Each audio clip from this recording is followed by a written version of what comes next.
In that time, it was like all my thoughts for my life, visions and dreams died. And I thought, I guess this is what I do the rest of my life. And I was at a meeting with some friends, a dinner. A friend of mine said, I'm going to India and I'm going for 4 to 6 weeks. And as she said this electric shock went through my body. And I went home and my spiritual mom said to me, why don't you move towards going and see if God opens or closes the door? And that week, I started moving towards it. God gave me so many confirmations that I should go to India. It was so clear. Finally, I thought, I'll go in January. I'll go for 1 year. January of '97, had a tearful goodbye with my family at the airport, just crying. It was so strange. None of us knew what was really happening. Got off the plane, middle of the night. God spoke to my heart, still small voice, you're at home. I'm Monica Paidi Pamela, a nice Indian name. I'm from Whitemouth, Manitoba, Canada, a small town there, and I'm living now in Visakhapatnam, India. Well, thank you so much for having us here. It's truly an honor. Monica, what is your testimony of Jesus? Well, Jesus touched my life at a very young age. I was 7 years old. I was in revival meetings in our little Baptist church, and I heard the gospel so clear that night. The preacher was saying, you're a sinner. You need Jesus. Jesus will cleanse your sins and forgive you of all your sins. And even though I was only 7, I knew I was a sinner. I knew I was not light and I was unclean. And it just gripped me, and I went to the front, knelt down, and gave my life to Jesus, prayed the sinner's prayer. And as soon as I stood up, I felt like a new person. I felt like I could fly. I was clean. And I right away said, Jesus, I want to serve you with all my life. And that was the beginning of my journey with Jesus. And I just wanted to obey him. And the next step with that was getting baptized. So when I was 10, I got baptized in our Baptist church, and just out of obedience to God, I wanted to follow him. That was the next step. Very soon after that, I just felt a calling for missions. I can't say specifically what it was, but I went to Bible camp every summer for 1 week, and there was a lot of missionaries sharing their stories in Africa of what they were going through. And I know through that, God used that just to touch my heart and show me, or just give me a desire to be a missionary. So one day when I was 12, I told my mom, I'm going to be a missionary someday. And I remember a tear running down her cheek as I looked up at her. And that was the beginning of my journey of God preparing me to live in India, where I've been now for 26 years. Now, for your parents, obviously that was a touching moment, but why was that such a impactful moment for your parents, and how did they feel as their little girl is telling them, I want to be a missionary? Do you have insight as to what was going through their mind or what they were feeling? So my mom's tear later, she shared with me that she wanted to be a missionary, and many times she had begged my dad, let's sell the farm, let's leave everything, let's go and be missionaries. And my dad was not willing or able to do that. He wanted to support our family. And so when I shared that with my mom, it was like she knew, God had given me to her to fulfill her heart's desire. And before I was born, she expected a boy, not a girl. Every time she had girls, she had very difficult labors and deliveries. So my sister was the eldest, very difficult, then a boy, then a girl, very difficult and stillborn, and then 2 boys. And then my mom prayed for 1 more girl. And she got pregnant with me, and it was such a easy pregnancy, such an easy labor. She knew it was a boy. And when I came out and they told her it's a girl, she said, check again. It's got to be a boy. She was shocked. But the Lord told her before I was born, watch and see the wonderful things I will do. And yeah, that's how God gave me to my parents for his purposes. And really, I see the fulfillment of my mom's desire to be a missionary, to serve the Lord with her life. And she couldn't do it, but I've had the privilege of doing it. And my mom passed away in July, and we found a little booklet of hers. We never knew it existed. And my mom wrote, when I told her that God called me to India, God called me to be a missionary here, she was really struggling, actually, because as the youngest of 5 kids, she thought she would never see me again. She didn't know anything about India, and she thought, that's it, I won't see my daughter anymore. And she was really crying out to the Lord. And God spoke to her. God touched her at that time very deeply. So she wrote in this little book in German, God touched me in a wonderful way on May 10th, 1997, through His Holy Spirit, so that I could commit Monica completely to Him to be on the mission field as a missionary, which was my desire when I was young. So she was deeply touched. God spoke to her, just like David wanted to build the temple, but it was for Solomon to build. My mom wanted to be the missionary, but it was for me to fulfill that. That's what God spoke to her, and that gave her peace to really release me to follow God's call on my life to be a missionary to India. And she never, all these years, tried to hold me back. God gave her grace so that I could see her every year, my parents, my family, every year. She thought she wouldn't see me, and God, gave grace for that. And God just used her prayers. He kept her till she was almost 89 to be like a prayer backing for me as a missionary, and I'm so thankful. He gave her grace, and He gave me grace to be a missionary all these years here in India. Wow. Monica, could you tell us about that, or just your testimony with missions? How did that happen? How did the Lord begin to take you on this journey to become a missionary? Well, as we know, even though God has a plan and purpose for our life, the enemy always wants to distract from that and keep us from that, and use different things to destroy God's call on our life. And so growing up as a teenager, at all my growing up years, I was very shy, I was very quiet, and I became very fearful, very lonely. And in my teenage years especially, just that deep feeling of loneliness and insecurity, and not feeling worthwhile, not feeling any purpose for life. And then even coming to the point of being bitter, unforgiveness and bitterness, and in my life feeling like my dad didn't do me justice to be the dad I expected him to be. I put up a high standard. He didn't reach that. I became bitter towards him. But God brought me to the point where I could forgive him of my expectations. It wasn't anything he did or didn't do. It was my expectations that he didn't live up to.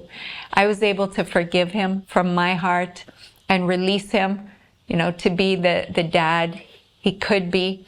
As a farmer, he was busy. He was struggling as a farmer. So it was hard for him to be a dad sometimes to us kids. But God really changed that relationship over the years, healed it from my heart, and blessed it so much. I'm so thankful for my parents, my dad. But that bitterness darkened my life for many years, and it was like such a burden on my shoulders, and really brought in, like, the enemy, allowed the enemy to come in darkness in my life for many years. So after high school, I just really struggled and even became depressed. I came under depression and a darkness, and I didn't know what to do with my life. I didn't know what was the next step for me. A half a year later, I was still floundering, and suddenly God just moved in, and within 10 days, I was in Bible school. Just like that, somebody said, I think you should go to Bible school. Gave me an application. I filled it out. I was in Bible school. God just started moving, preparing me for what He had for me. when I went to Bible school, the first people God brought into my life were people with mission hearts. Hearts for missions, hearts for the nations, hearts for people groups. And everybody in my 2.5 years of Bible school, every friend God gave me had a heart for missions. And I struggled with that. I was like, I don't have that. What is wrong with me? I feel a call for missions, but I have no clue where or who or what.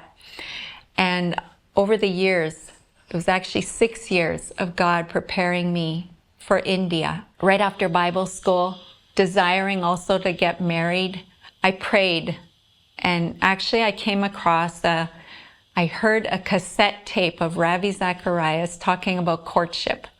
And in it, he talked about how parents should involve and the guy should go to the parents and ask permission and all this. And I just thought, okay, that's interesting and different. But out of that, I also read the Isaac and Rebecca story, how God brought Rebecca to Isaac. And when she saw him, she knew that was her husband. So right after Bible school, I started praying that way. Lord, arrange my marriage. I never heard of arranged marriages. I don't know why I pray that. India has arranged marriages, which is where I ended up. But I said, God, arrange my marriage. Show me clearly who you want me to marry. I want to know that I know that I know that's the person. And I really committed that to the Lord. And I said, I'm not dating anymore. I will wait until you show me who my husband is. So that began this 6-year journey of waiting for God to show me who my husband was. And also I was waiting for God to show me what he had for my life, where he wanted me to go. I didn't have any aspirations, really. I didn't want to settle down and have a career. I just knew I wanted to go, but I had no idea where to go. So in these 6 years, God took me on a journey of doing different things, different ministry-oriented things, missions. I went to Malaysia. I went with Youth with a Mission. I did day camps in northern Manitoba to the Indian children, like summer camps. I did different things. I did a computer training, and all of it, looking back, was all God preparing me for what he had for me. So it was really a journey, but still there was no clarity where I should go, what I should do. Kept praying and just waiting, and God was working on my heart. God was preparing me. God was teaching me many things. He was healing my heart of different things and breaking bondages off my life. And I prayed, God, I don't want to enter marriage with bondage. And, God was working on me and setting me free from different things. So that was the journey I was on for around 6 years. Did you ever deal with just impatience and wanting to do things your own way? 6 years is quite a long time. Did you ever deal with that for people even listening that maybe are in that space? Yes. Waiting is one of the hardest things to do. And when I was waiting, especially for marriage, and I thought, maybe this person, I was trying to help God sometimes. And at one point, God gave me a saying, not a Bible verse, but a saying. He gives his very best to those who leave the choice to him. And when I read that, I knew, wait for God's best. Don't try to make something happen. And I had my failures along the way, but God really helped me to see that if we wait, he can give us the best. And whenever I got impatient, whenever I struggled with the why is nothing happening? Why is nothing clear? Why does it seem like God is not moving in my life? God would give me the verse, I believe it's from Psalm 37. Wait on the Lord, wait patiently for the Lord. Dwell in the land and cultivate faithfulness. And that's what I felt God wanted me to do. Just be faithful where I was at. Whether it was doing odd jobs, working in a store, doing desk jobs, going on missions, the different things I was doing, which none felt like it was really what I wanted to be doing. It was dwell there, be faithful, which is a tension. You're always in a tension, but just, yeah, trying to be faithful where I was at. God gave me grace to do that. Now, Monica, a lot of people may not know that are watching that you and your husband now are leading one of the biggest ministries in India, and I've gotten the pleasure to kind of see some of the things that you guys are doing, and it's completely amazing. So after that waiting season, how did you get from waiting for the Lord to kind of bring you your husband to now this point that you're at? How did that happen? So after I had done a lot of varieties of things, I had this computer training, very intensive computer training, and through that they would get you a job. So I got a job, and it was like God was saying, settle down and be faithful. And that's where I felt like I was doing the last thing I ever wanted to do. And in that time, it was like all my thoughts for my life, visions and dreams died. And I thought, I guess this is what I do the rest of my life. And I was at a meeting with some friends, a dinner, and a friend of mine said, I'm going to India, and I'm going for 4 to 6 weeks. And as she said this electric shock went through my body. And I thought, my mind said, I want to go to India.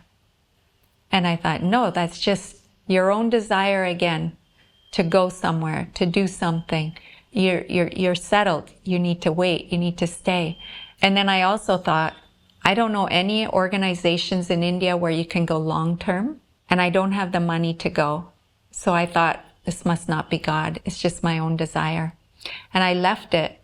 And then I had been living with my spiritual parents, and 5 other girls living with them, young ladies living with this couple, and being mentored spiritually. So I went to the service this evening where this Indian missionary was speaking. He gave a powerful message. Many people were on the floor, on their faces, at the altar call. And then afterwards, my spiritual parents invited him over for dinner to their home the next evening.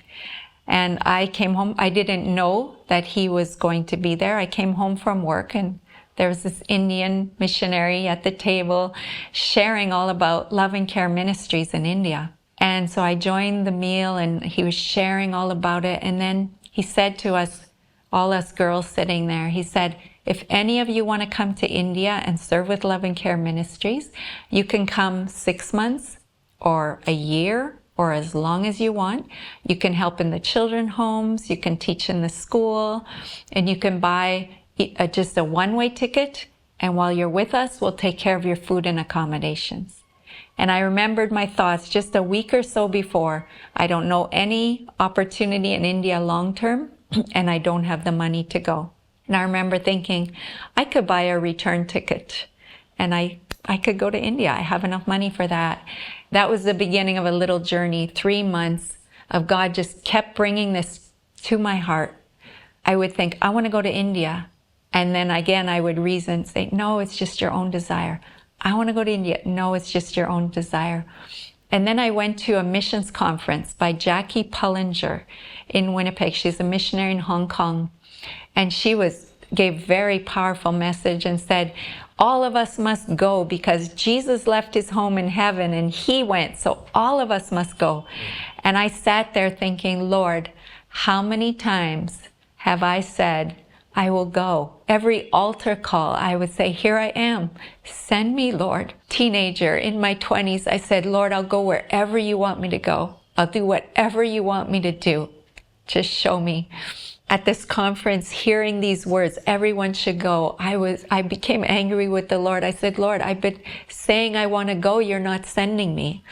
And I went home, and my spiritual mom said to me, why don't you move towards going and see if God opens or closes the door? And that week, I started moving towards it. God gave me so many confirmations that I should go to India. It was so clear. And finally, I thought, I'll go in January. I'll go for 1 year because at that time, you could only get a 1-year visa. I was ready to do that, but I needed to speak with this Indian missionary who had come to Canada, the leader of Love and Care Ministries. So I found his business card. I called him up in India, and I said, I met you in Winnipeg, and I feel like God is calling me to come to your ministry and serve. And he said, come in January and come for 1 year. And that was the final confirmation I needed. That was November of 96. January of 97, had a tearful goodbye with my family at the airport, just crying. It was so strange. None of us knew what was really happening, but God knew, and it was a send-off. And I flew to India all alone, got off the plane, middle of the night, dark. God spoke to my heart, still small voice, you're at home. First time God ever spoke in that still small voice. It was so clear. You're at home. I was so excited to be on the foreign mission field. I had waited so long for this.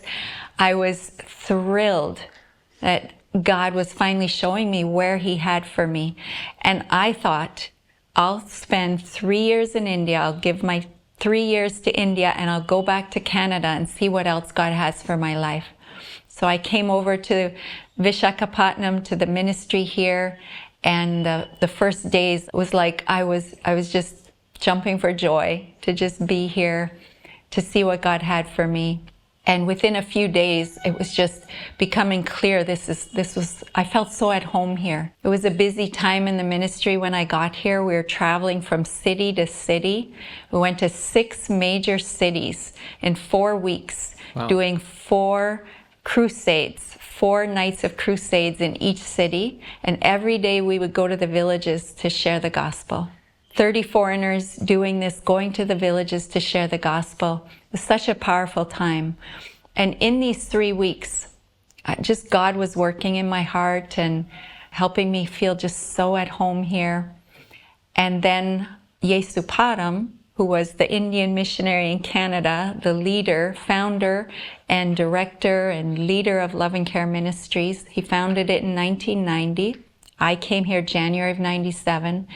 I saw him here and I heard him share the vision of the ministry and what God had called them to go to the unreached people, make disciples of all nations, reach the unreached, share the gospel, care for the poor, the underprivileged, go where nobody has heard the gospel before, to the tribal people. All these things I heard him share, and I found out after getting here that his first wife had passed away with cancer in 94, and he had 2 grown children. They were in their early 20s, they were studying, and I found that out, and I was became part of the team that was traveling. I was the only Canadian, and many Americans and Koreans, South Koreans that were here. And we were traveling from city to city for 4 weeks. And 3 weeks down the road, I just had a conversation with Yesupadam and listening to him share about the ministry. And God put this burden on my shoulders to pray for him. And it was so strong. I felt like literally, I was carrying the burden he was carrying for the ministry, for the work here in India. And for 3 days, I had that burden. I began to really pray for him. And I began to pray for a wife for him in that time, in these 3 days. It was very strange, but I was just praying, really crying out for him. And on the 3rd day of this burden, we were at a crusade meeting, a night meeting, sharing the gospel. He gave the altar call. A American pastor gave the message. Yesupadam gave the altar call. That night I was so burdened for him. And then suddenly the burden lifted. It was like it was gone and I was free. And then Yesupadam asked all of us foreigners to go in the crowd and pray for the people who had not come forward for the altar call. So I went out there. I looked back towards the stage where he was speaking, and again, this still small voice, he is your husband. And this incredible peace and joy filled my heart. It was nothing I'd ever experienced before. Dating, I always had so much fear, so much struggle. Is this God? I knew marriage was the most important decision other than being saved in my life, and I didn't think I could make that decision on my own, and I was struggling so much with fear and worry. And this time God spoke to me, He's your husband. I had complete peace. And the joy was, it was like my life made sense. I understood what I had been prepared for. Not fully at that moment, everything I had gone through was preparation for that, but just like I knew this is what God had for me. This is what I had been waiting for. This is why He had me pray the way I prayed, that He'd arrange my marriage, that He would show me clearly who to marry. All these things just made sense, and I was just overjoyed. I was thrilled. But of course, I only knew that. He didn't know that He was my husband. And another thing that just thrilled me was that this was so unnatural. I knew right away, this is not your typical thing to do in life on this earth, the way man looks at things. But I know with God, things are not natural. They're supernatural. They're different. The normal Christian life is different than what many people think it is. And so I just felt so privileged that God would choose me for something so unnatural.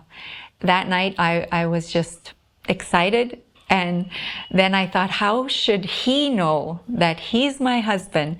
The next day, we started traveling back to our city. It was like a 12-hour drive, many vehicles, a convoy of vehicles driving back to Visakhapatnam. And we ended up, Yesupadam and I ended up in the same vehicle around 7 in the morning. We're driving along, and then I started praying, Lord, what do I do? Do I tell him? Because I grew up, a woman should never tell the man, God told me you're my husband and all this. So I was leery of that. But I was praying, Lord, what do I do? Do I speak to him? Do I tell him this? And suddenly we had a flat tire in the middle of nowhere, right beside a hut. One hut, middle of nowhere. Him and I ended up staying at the side of the road by this hut while everybody left with the vehicle to fix the flat tire, to fix the spare tire. And so we ended up sitting there by this hut, and I knew God wanted me to tell him. And I said, I need to tell you something. Last night, God spoke to me that you're my husband. And I wasn't looking at his face. We were sitting side by side, but he took a moment. And then his next words were, let's go sit on the other side of the cot we were sitting on, because I want to see the vehicle coming back. So he bought a little time, and then we began to share our lives, and he shared his life and different things. And it was just amazing seeing how God clearly led us together. After his first wife passed away from cancer, he didn't want to marry again. They'd been married 21 years. After around a year, other leaders started coming to him and saying, you need to marry again. It's not good for man to be alone. They were using Bible verses on him, and it's not good for man to be alone. You need a wife as a leader of a ministry, and putting pressure on him. And he said, no, I don't want to marry again. I want to be alone with Jesus the rest of my life. And they put more pressure on him. So he prayed a prayer he thought God couldn't answer, because maybe some prayers are impossible for God. I don't know. But he prayed a prayer he thought God could not answer or wouldn't answer. And he said, if I should marry again, she should be white-skinned, blonde-haired, blue-eyed, and come and ask me. So when I told him God spoke to me, he realized I was the answer to this prayer that he didn't want answered. But in time, he realized it was God's grace, God's provision to bring us together for greater purposes, especially for the international part of the ministry. He had been traveling many years, but I could then go along with him, travel to the nations, work together in the nations. So that's how God brought us together. And yeah. Now, Monica, if we can just kind of sum up what you have seen in these, how long have you been married now? Almost 25 years. 25 years. 26 years in India. Wow. So if we can sum up even like these 26 years. You cried out to God, wanting to be a missionary. You end up marrying an Indian missionary. You're in India.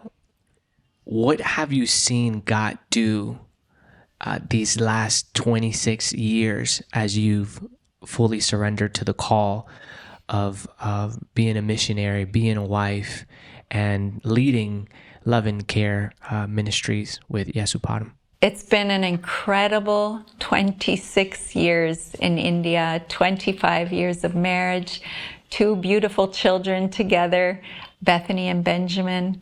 And my husband has 2 children from his first marriage. We have 5 grandkids. It's been an incredible journey here.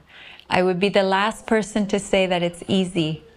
Just because we follow God's call and we're in the center of His will does not mean it is easy. It's a battle all the time. It's not easy. But the things I've experienced, the things God has brought us through, the things I've seen with my own eyes have been worth every sacrifice for Jesus. The scripture God gave me at the beginning is, those who leave everything, leave father and mother and children and lands and farms and everything for my sake, will receive 100-fold. And with that, persecution and eternal life. And I've seen God do that in my life, abundantly giving back everything I left. And then I watched India transformed with the gospel. When I came, there was so much darkness. The oppression here was so strong. It was almost literal, because idolatry is a curse. Idolatry brings oppression. And I felt that. Many years, it was such a battle. I sometimes felt I was drowning under the oppressive battle spiritually here, because I wasn't used to that in Canada.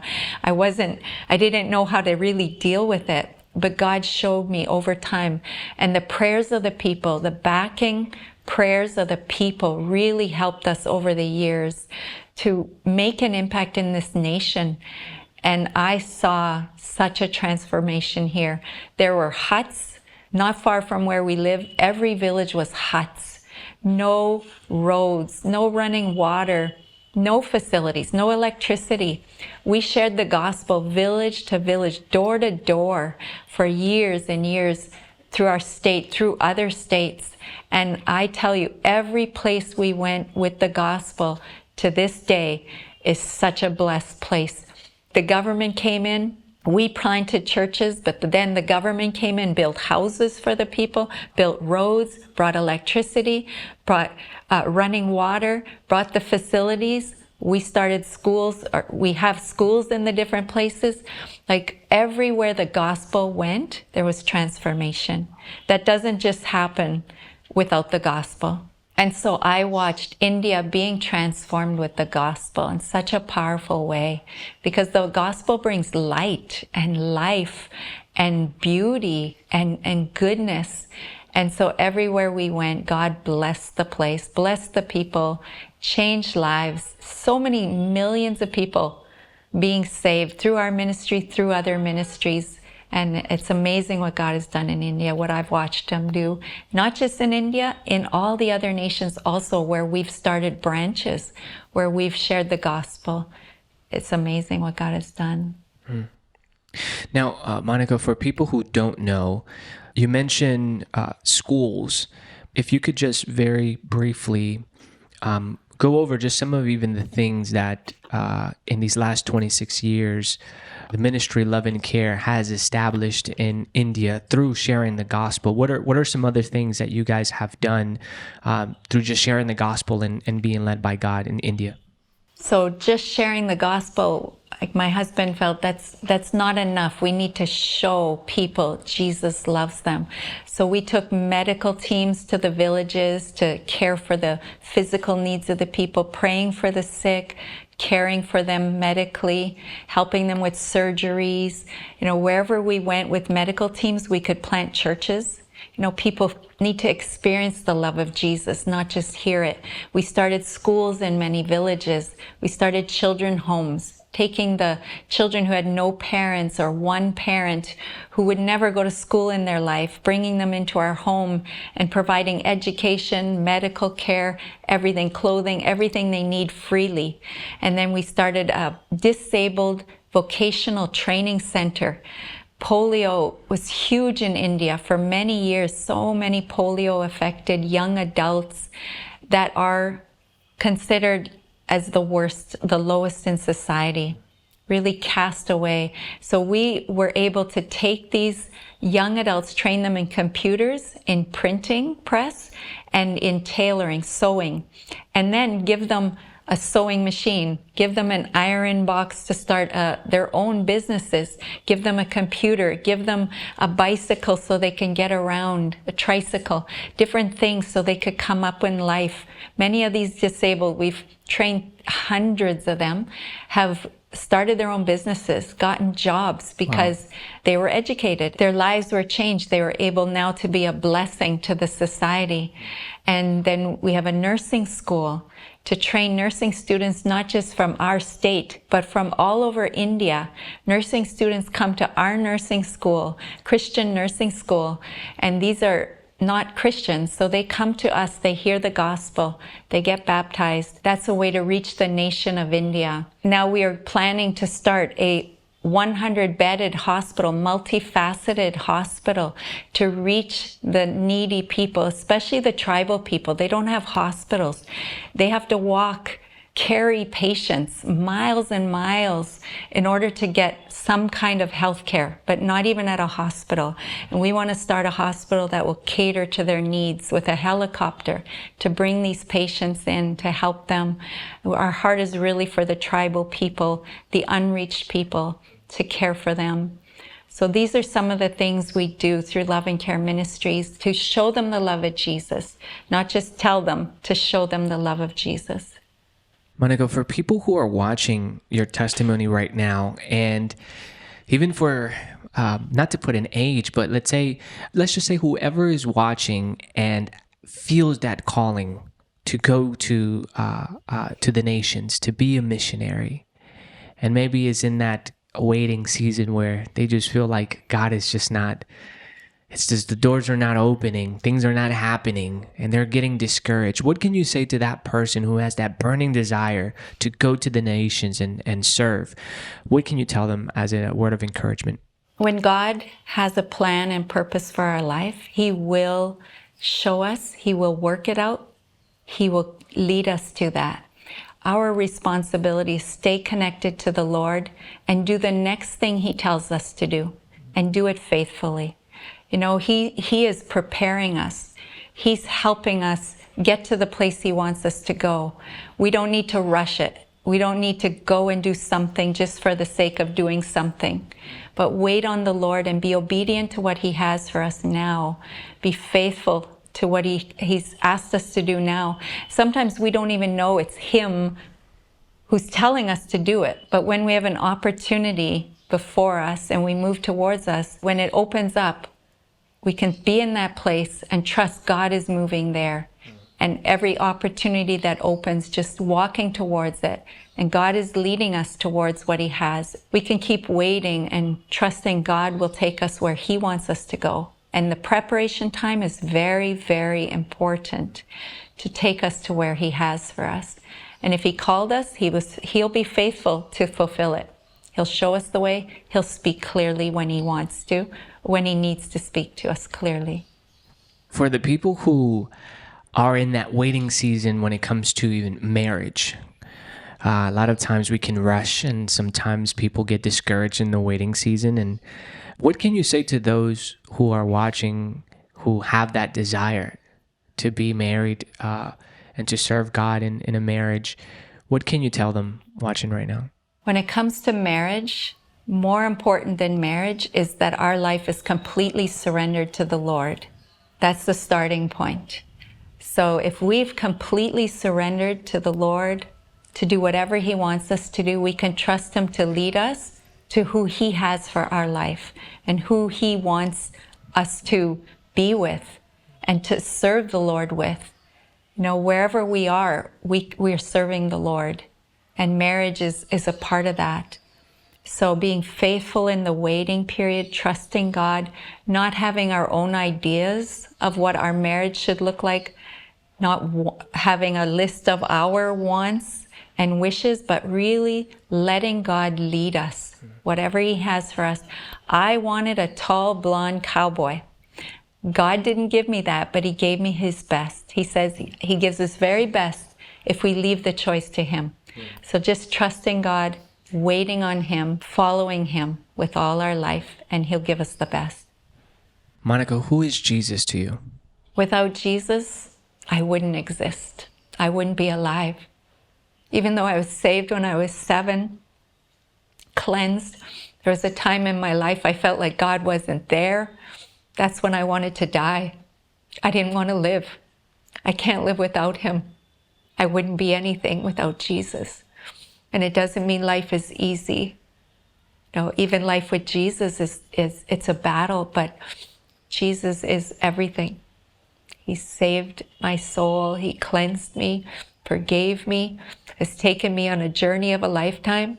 I'm so thankful for Him and for God in my life. What would I be without Him? Monica, for those who are watching your testimony, do you have any last words? One thing I know from my life is God is faithful, even when we are not faithful. I didn't live my life perfectly or do everything right, and that's why I'm on the mission field, or that's why I'm in full-time ministry. God chose the most foolish, the most unwise, the most insecure, the most nothing. God chose me as nothing. God chooses the things that are not to make them something.